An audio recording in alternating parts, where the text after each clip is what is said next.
This video is going to upset a lot of real estate agents, probably a lot of people I know.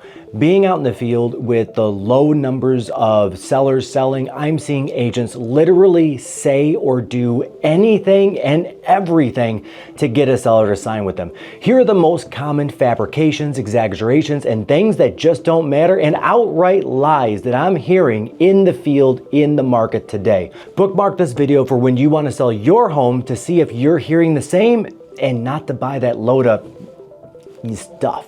At the end, I'm going to go over the one universal truth of the market, so stick through to the end. My name is Mike Perna. I'm a local Metro Detroit real estate agent and an arbor for that matter for the last over 24 years. And if you want an experience like this text and want a strong negotiator like this text from a real estate agent after a negotiation, mind you, that keeps your home purchase or home sale silky smooth, call me. No obligation, no pressure. I'm here to help. Let's go. Okay, first an honorable mention. I saw a sign rider the other day saying free tacos if you list your home with me. I actually had to do a double take. I turned around and snapped a photo of it. After looking up the agent and his sales history, I sincerely hope there are no taco shops that are depending on him for business. Good agent, but this marketing ploy clearly isn't working. Okay, on to number one. My signs are bigger. Okay, I was on an appointment with a seller and they said the other agent they're interviewing has the biggest real estate signs in Metro Detroit. All right, bro, simmer down. First off, most cities and neighborhoods have a max size allowed policy, and it's a standard sign size that almost every agent uses. If it's a large parcel of vacant land, I can see going with a 10-foot tall, 15-foot across sign if the city allows it, but that would just look ridiculous in front of a home. Really, any agent that is going that far is doing it as an ego play, not for selling the home. And I asked the seller nonchalantly, hey, can you show me again the 3 homes you wanted to see on Saturday? They pulled open their phone, they opened up the Zillow app and pointed to them the 3 saved as favorites. Great. Which of these did you find by driving by the sign?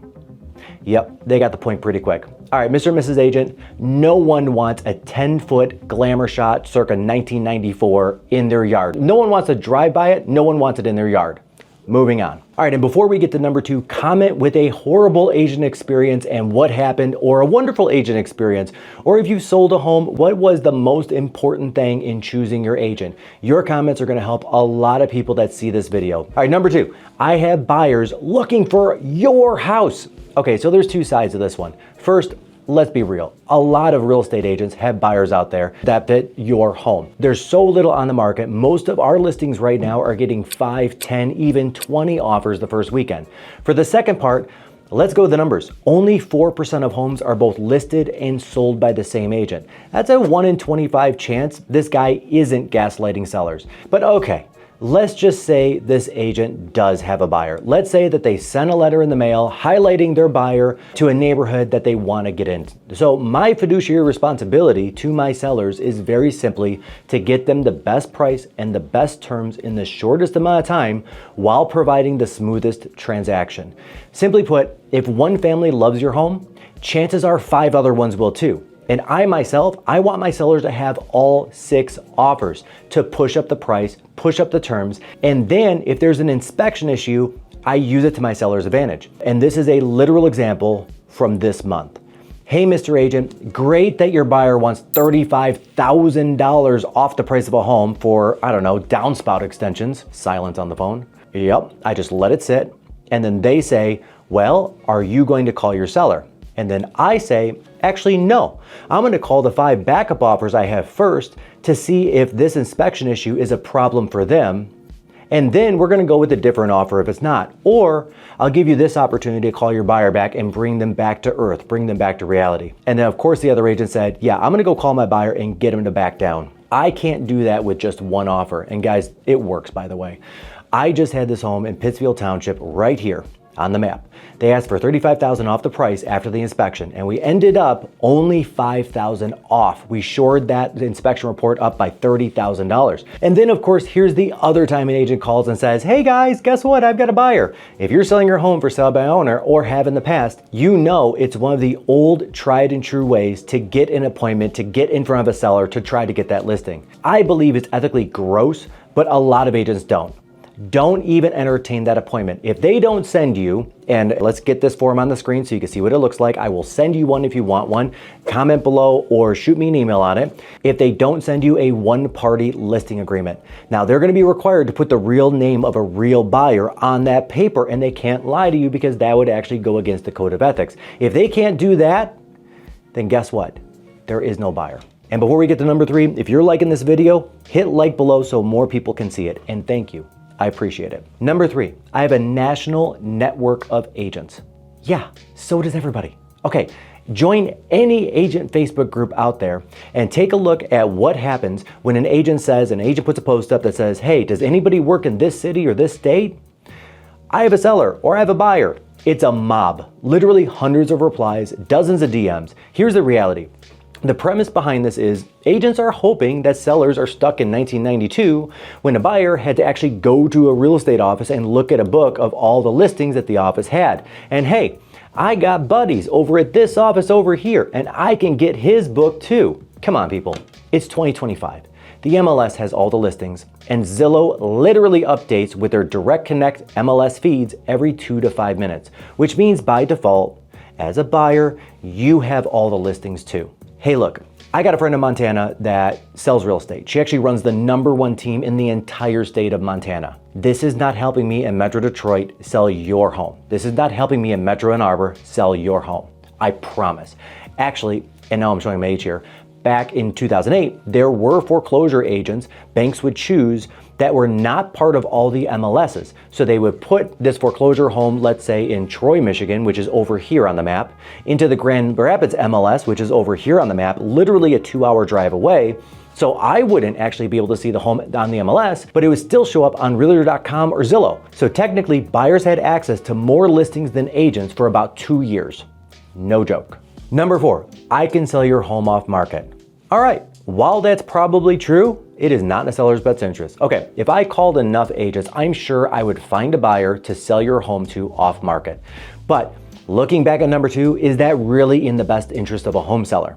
If a home is super distressed and it's in super bad condition, like so bad that someone can't get a loan on it, even a conventional, even a repair loan, I can see calling area investors for a cash offer, but those investors are only willing to pay 40 to 60 cents on the dollar. Okay, so let's put this another way. Think about your last Zestimate, or go look at what your Zestimate is right now in your home. Now chop at least 30% off that number. No way, guys. There's no reason to take that low of an offer. The real reason an agent wants to sell your home off market is simple. If they somehow secure both sides, they're upping, in some cases, doubling their income. But at what cost? The sellers. Bright MLS, the largest MLS in the nation, did a study of 250,000 listing sales and found that the off-market sales averaged 14% lower than putting on the MLS, putting it on Zillow, putting it on Realtor.com, and then letting each and every buyer in the market have a crack at putting their best offer in. Number 5, I'm number 1. Okay, guys, this is so cringe and ego-driven. A few years ago, my team was actually number 1 in the state of Michigan. No one cared. Not one client, not one buyer, not one seller. And as you're watching this video, you don't care either. The problem many agents have is they misunderstand sellers. Sellers want a person to outline a strategic plan to get the most for their home, not listen to a list of agent accolades. In fact, I was recently chosen by a seller to help sell a luxury home, a luxury listing here in Metro Detroit. It was a $2.5 million home, and I was chosen because I wasn't number 1. I asked my client why they didn't go with agent X, and she sells about 70% of the neighborhood sales and has for about 10 years. He looked me dead in the eye and said, Mike, 2 reasons. 1, she wouldn't shut up about being number 1, and that she sold this one, sold this one, sold this one. You had an actual actionable plan to get my home sold. 2nd, you're not number 1, and my home is a big deal for you. So you're gonna work way harder than the number 1 agent. And he's actually right. She had nothing to lose. I had everything to lose. If she failed on this one home after a sea of wins, no one would notice. But everyone would see my single try turn into a failure. I had one opportunity to impress my seller and do fantastic by him. Number 6, I can get you the best price. Okay. If I expect a seller to believe that, I may as well go to a tarot card reader and have them tell me what numbers to play for the lotto. Here's the truth for all my people thinking about selling. The market is the market. Studies have shown an agent does have an influence over the price, but only 2 to 4.5%. Not these big 20% swings that agents put out there, or they at least imply and sellers think actually happens. Actually, the opposite is more of the truth. An agent, through inexperience or bad advice on which offer to pick, sometimes the highest one is the riskiest one and is going to be the one that falls into the 30% of all offers that get accepted but don't ever make it to a closing table. Bad advice on how hard to fight on an inspection negotiation. Bad advice on an appraisal negotiation actually causes the market value to go down, the sales price to go down, not up. So that 2 to 4.5% swing in who you pick matters typically happens after the first contract is negotiated. It's in the secondary negotiations like the inspections, and most often because an agent is literally just telling a seller, just go with it. Just go with the price reduction. Just go with the new appraised value, because that agent is so afraid they're going to lose that commission check. Refer back to the agent text and the seller text. Let's get those back on the screen. I got this guy to go from $35K off the price to $5K off the price simply because I had 8 other personal closings happening that month. Losing one, but doing the right thing for my seller, I am all in for. If you're a seller and you are 1 or 2 of that agent's only checks this month, watch out. Number 7, I will buy your home. Cue the fine print. And yes, of course, I or any real estate agent out there would buy your home at the right price for the real estate agent, not the seller.